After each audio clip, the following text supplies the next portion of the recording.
Civil సర్వీస్లో తెలుగు రాష్ట్రాలకు చెందిన వారు విజయ దుందుబి మోగించారు. మొత్తం 14 మంది తమ ప్రతిభను కనబర్చారు.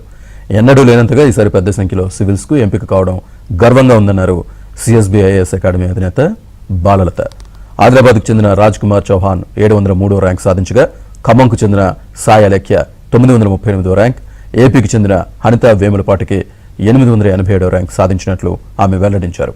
సివిల్స్కు అంగవైకల్యం అడ్డురాదని హనిత వేములపాటి నిరూపించారని అన్నారు. తమ అకాడమీల ద్వారా సివిల్స్కు ఎంపికైన వారిని, వారి కుటుంబ సభ్యులను అభినందించారు.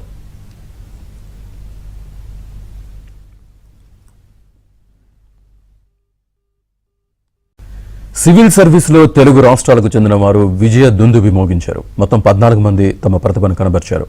ఎన్నడూ లేనంతగా ఈసారి పెద్ద సంఖ్యలో సివిల్స్కు ఎంపిక కావడం గర్వంగా ఉందన్నారు సిఎస్బి ఐఏఎస్ అకాడమీ అధినేత బాలలత.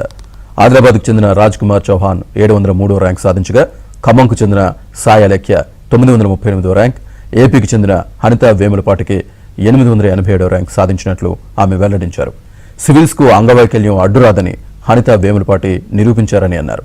తమ అకాడమీల ద్వారా సివిల్స్కు ఎంపికైన వారిని, వారి కుటుంబ సభ్యులను అభినందించారు.